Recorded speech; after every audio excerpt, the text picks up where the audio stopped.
बाजार आज और कल में आप सभी का स्वागत है। मैं हूं स्वाति रायना। इस शो में हम आपको बताएंगे बाजार में आज कैसा रहा कारोबार और साथ ही कल के लिए क्या रहनी है आपकी तैयारी। हमारे साथ शो में शामिल होंगे जी बिजनेस के मैनेजिंग एडिटर अनिल सिंह भी।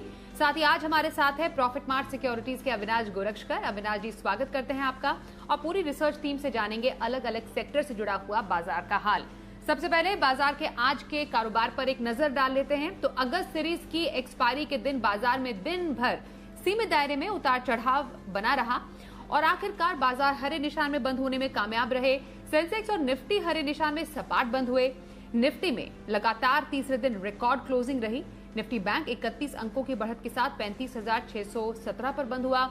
खासतौर पर एफएमसीजी शेयरों में आज अच्छी खरीदारी दिखी।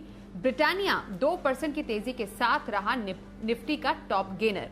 वहीं एफआईआईज और डीआईआईज का आज का डेटा क्या कहता है, जानते हैं। एफआईआईज यानी विदेशी संस्थागत निवेशकों ने कैश मार्केट में 1974 करोड़ रुपए की बिकवाली की है, तो वहीं डीआईआईज यानी घरेलू संस्थागत निवेशकों ने आज 1055 करोड़ रुपए की खरीदारी की।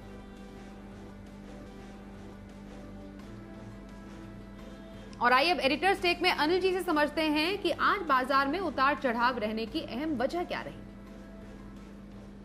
वायदा कारोबार की मंथली एक्सपायरी के दिन आज भारतीय बाजारों में सीमित दायरे में मिला जुला कारोबार देखने को मिला।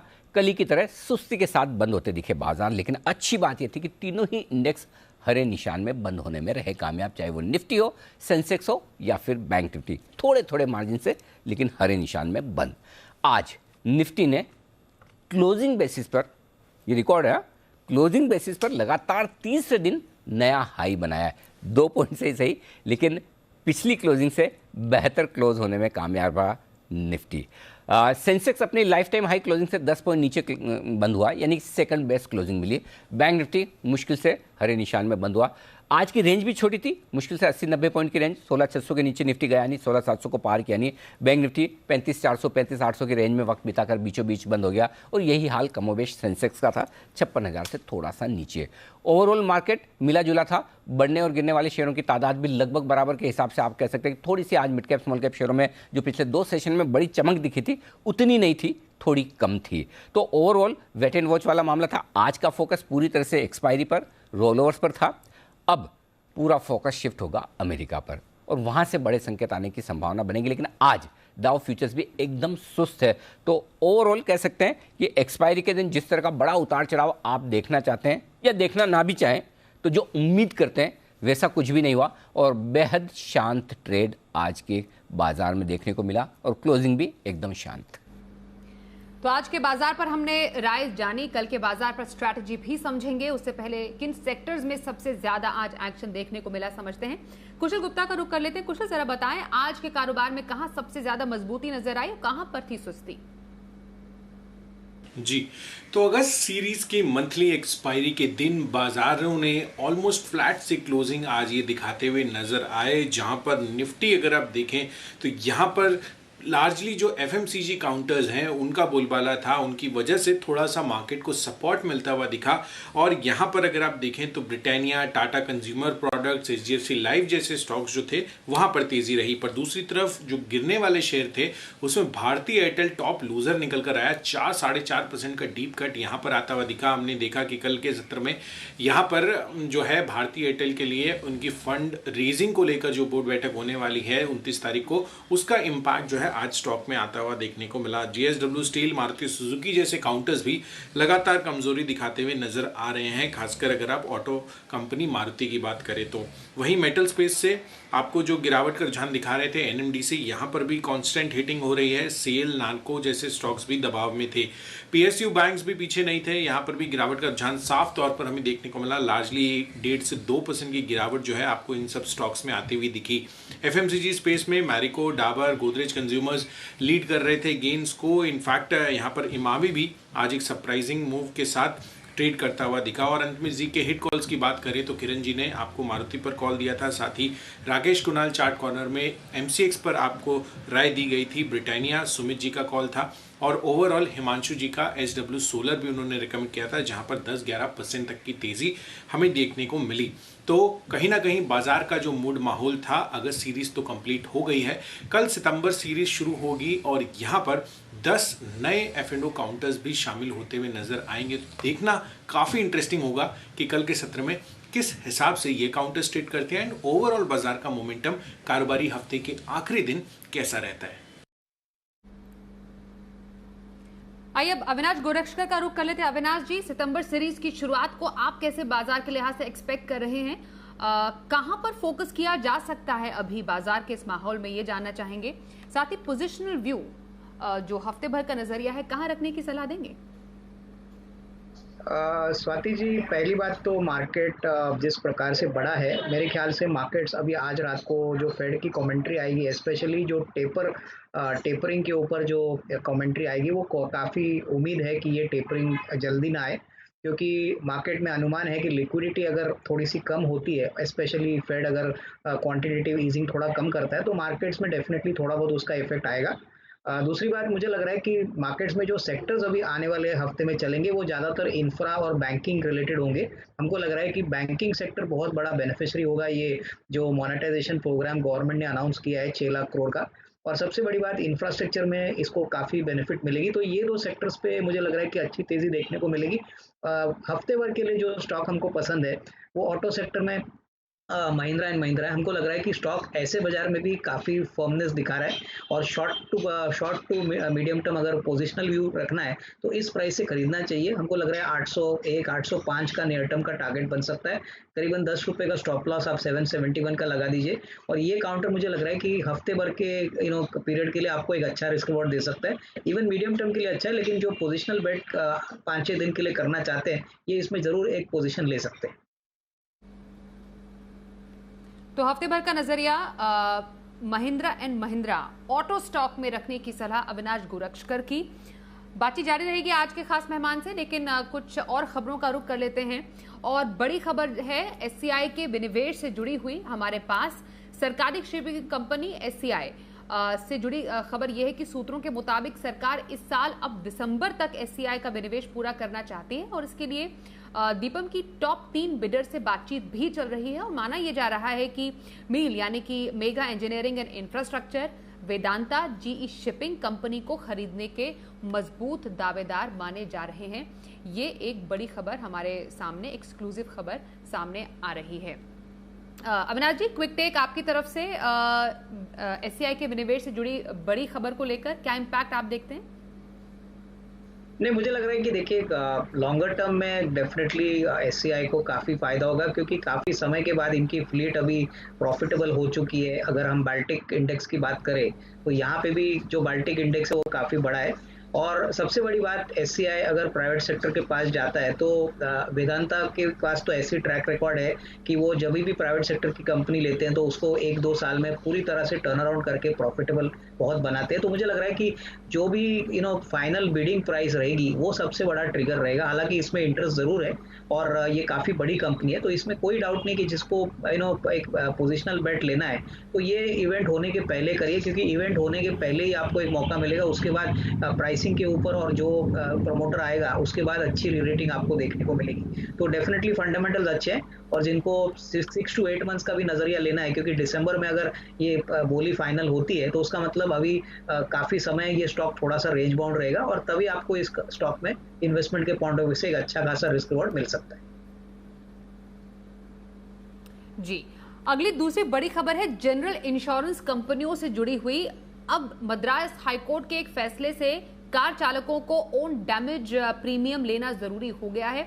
अनुराग शाह पूरी खबर लेकर हमारे साथ हाजिर है। अनुराग, बताइए, कार पर ऑन डैमेज कवरेज जरूरी हो गई है बीमा कंपनियों के लिए, क्या ये फायदे की खबर है?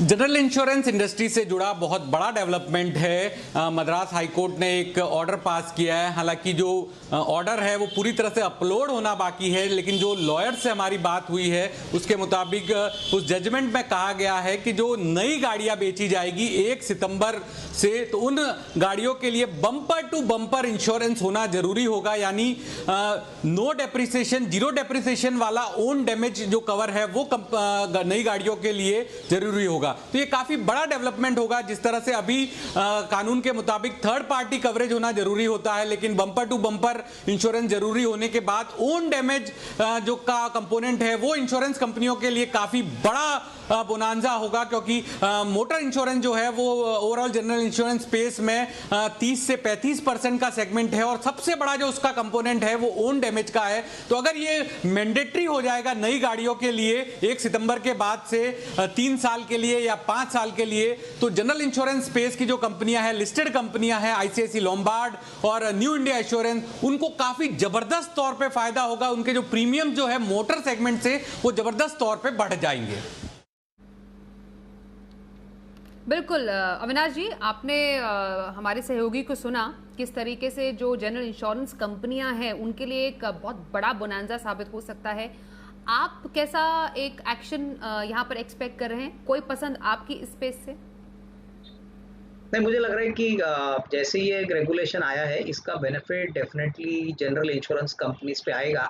मुझे लग रहा है कि जनरल इंश्योरेंस सबसे बेहतरीन लग रहा है, लेकिन काफ़ी दूसरे दावेदार है जैसे कि आईसीआईसीआई लोम्बार्ड है, बजाज फिनसर्व है जो जनरल इंश्योरेंस का भी काम करती है।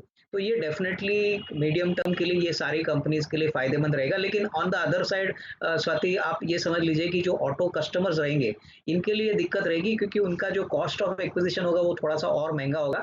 और ऑटो सेक्टर अभी जिस प्रकार से ग्रोथ नंबर्स चल रहे हैं, काफ़ी नरम चल रहे हैं, तो इनके लिए और थोड़ी सी दिक्कतें बढ़ सकती हैं, क्योंकि ऑब्वियसली कॉस्ट ऑफ एक्विजिशन गाड़ी की बढ़ जाएगी। ये सारे कॉस्ट कहीं ना कहीं कस्टमर को देने पड़ेंगे। तो इंश्योरेंस कंपनीज के लिए, जो जनरल इंश्योरेंस के, उनके लिए तो बात अच्छी है। और हो सकता है कि आपको ये न्यूज़ के कारण एक 2 दिन के लिए स्टॉक्स में थोड़ी तेजी देखने को मिले, लेकिन जो नंबर्स का एक्चुअल मटेरियलाइज होगा, कितना बेनिफिट मिलेगा ये कंपनीज को, वो आपको शायद अगले 3 से 6 महीने में आपको रिफ्लेक्ट हो जाएगा।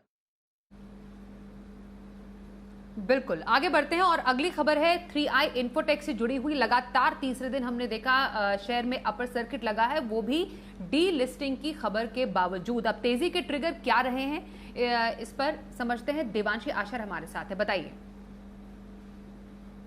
3i इन्फोटेक के शेयर में लगातार पिछले 3 ट्रेडिंग सेशन से अपर सर्किट्स लग रहे हैं। मैं आपको बता दूं कि 30 अगस्त को ये स्टॉक का एक्सचेंजेस से डीलिस्ट होता हुआ दिखेगा, यानी कि कल फ्राइडे को इसकी आखिरी तारीख है जब ये स्टॉक एक्सचेंजेस पर ट्रेड होता हुआ दिखेगा। और उसके बाद ये टेम्पररीली डीलिस्ट हो जाएगा। रिस्ट्रक्चरिंग करने के बाद इस स्टॉक को वापस से एक्सचेंजेस पर लिस्ट किया जाएगा। लेकिन फिलहाल हमारे पास जो डेट है वो डीलिस्टिंग की है। ये वापस से रीलिस्ट कब होगा इसकी डेट अब तक सामने नहीं आई है। अब ये जो स्कीम ऑफ अरेंजमेंट्स या रिस्ट्रक्चरिंग है वो कैसे होगी, तो कंपनी के मैनेजमेंट की 90% तक कैपिटल रिडक्शन की योजना बनती हुई दिख रही है।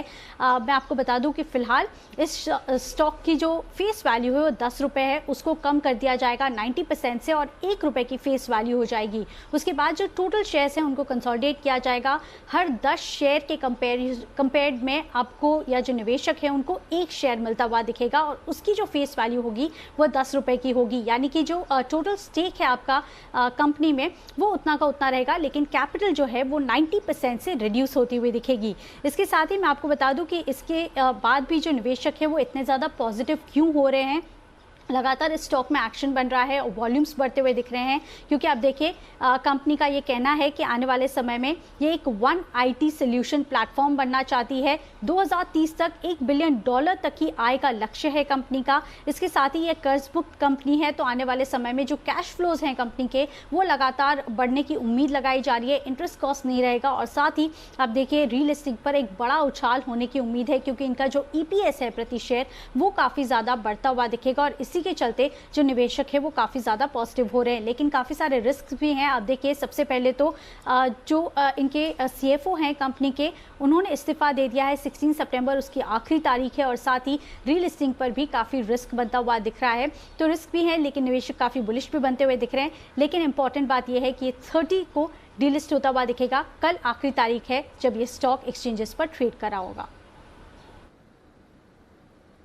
अविनाश जी, 3i इन्फोटेक आपकी कोई राय?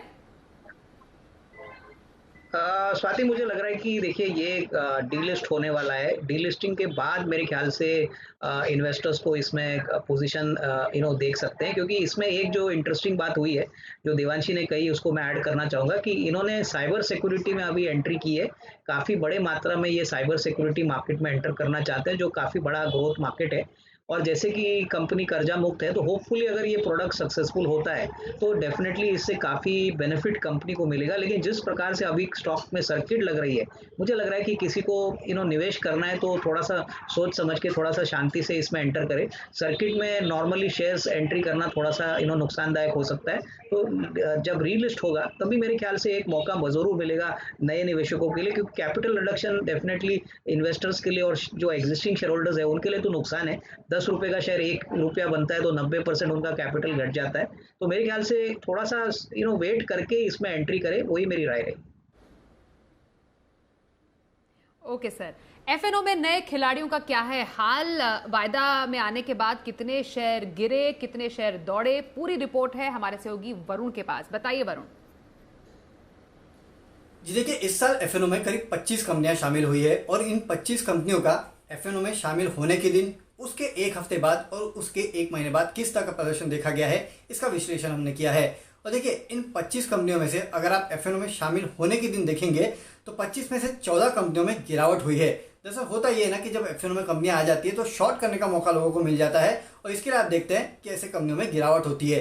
तो 25 में से 14 कंपनी जिस दिन एफएनओ में शामिल होती है उस दिन गिरती है, लेकिन उसके आने वाला एक हफ्ता जो रहता है वो इन कंपनियों के लिए काफ़ी बेहतर होता है, क्योंकि हमारा एनालिसिस कहता है कि इन 25 कंपनियों में से 19 कंपनियां जो है उनमें आने वाले एक हफ्ते में अच्छी खासी तेज़ी देखने मिली है। आप हाल ही में जो एस्ट्रल लिमिटेड शामिल हुई थी उसको देख लीजिए, शामिल हुई उसके अगले दिन तो फ्लैट थी, लेकिन उसके अगले एक हफ्ते में करीब 8-8.5% के आसपास के गेंस उसमें देखने मिले हैं। इसी तरह का ट्रेंड बाकी कंपनियों में भी देखा गया है। हालांकि 6 कंपनियां ऐसी थी जिनमें गिरावट भी आई है। वहीं शामिल होने के एक महीने बाद अगर आप देखेंगे तो ये 60-40 के आसपास का मामला है। 25 में से 14 कंपनियां ऐसी है जिनमें तेजी हुई है, लेकिन 11 कंपनियां ऐसी है जिनमें गिरावट भी देखने मिली है। हालांकि 25 में से केवल 3 कंपनियां ऐसी है जिनमें एफएनओ में शामिल होने के दिन, उसके एक हफ्ते बाद और उसके एक महीने बाद तेजी हुई है, और वो है HDFC AMC, नवीन फ्लोरन और IRCTC। तो एक बात तो साफ है, जब एफएनओ में कंपनियां शामिल होती है तो जिस दिन ये शामिल होती है उनमें गिरावट के ज़्यादा चांसेस है, यानी कि कल जो 10 कंपनियां शामिल होने वाली है उनमें गिरावट के ज़्यादा चांसेस है, लेकिन उसके अगले एक हफ्ते जो है इन कंपनियों में भरपूर तेजी देखने मिलती है। तो बेसिकली आपकी स्ट्रैटेजी होनी चाहिए कि कल अगर ये स्टॉक्स गिरते हैं, जिनकी प्रोबेबिलिटी काफ़ी ज़्यादा है, तो गिरावट में खरीदारी करना चाहिए और अगले एक हफ्ते में आपके अकाउंटर जो है काफ़ी बेहतरीन रिटर्न दे सकते हैं। महीने भर का अगर आप देखेंगे तो ऑलमोस्ट 60-40 का रेशियो है। आइए अब कल के बाजार में स्ट्रैटेजी क्या रहे, बाजार को संकेत कहां से मिलेंगे, समझते हैं अनिल जी से। भारतीय बाजारों के बंद होने के वक्त डाउ फ्यूचर्स एकदम फ्लैट, मुश्किल से 2-3 पॉइंट ऊपर। तो आज अमेरिका में एग्जैक्टली क्या होगा कहना मुश्किल है। जैक्सन होल की मीटिंग शुरू हो रही, तो अब अमेरिका से संकेत बड़े भी आ सकते हैं और सुस्ती के भी, कहना मुश्किल है। और उसी के हिसाब से हम कल खुलेंगे ग्लोबल संकेतों को देखते हुए कि डाउ फ्यूचर्स और अमेरिका में क्या कुछ आज होता है। 3 दिनों से नैस्डैक S&P रिकॉर्ड बना रहे हैं रोज, डाउ भी लाइफ टाइम हाई के आसपास है, तो थोड़ी प्रॉफिट बुकिंग आ भी सकती है। अगर आए तो कल ओपनिंग हल्की कमजोरी के साथ हो सकती है। और ऐसे में जो अहम सपोर्ट अब बाजार के लिए बनता दिख रहा है वो है 16,500, 16,525 के आसपास। ठीक है, अगर 16,600 तोड़कर नीचे जाते हैं तो पहला सपोर्ट 16,600 है, उसके ठीक नीचे 16,500, 525 बड़ी सपोर्ट रेंज। ऊपर 16,700, 16,725 की हल्की फुल्की रुकावट है, वहां पर जाकर निफ्टी रुकेगा। बैंक निफ्टी का जहां तक सवाल है, 35,300, 35,400 कल के लिए सपोर्ट के तौर पर काम करेगा और इसके ऊपर 35,800, 35,900 हल्की फुल्की रुकावट का लेवल। इसके पार किसी एक और निकला तो बड़े एक्शन की संभावना। हफ्ते का आखिरी ट्रेडिंग सेशन होगा, लेकिन नई सीरीज सितंबर का पहला ट्रेडिंग सेशन होगा। 10 खिलाड़ी ऐसे हैं जो वायदा कारोबार में कल उतरने वाले हैं, नई एंट्री हो रही है। तो कैश मार्केट के स्टॉक्स में, वायदा कारोबार के स्टॉक्स में इंडेक्स को छोड़कर भरपूर एक्शन रहने वाला है। आपका हमारा फोकस कल वहीं होना चाहिए। तो कल के बाजार पर स्ट्रैटेजी के बाद कल के लिए ऑप्शन स्ट्रैटेजी भी देख लेते हैं।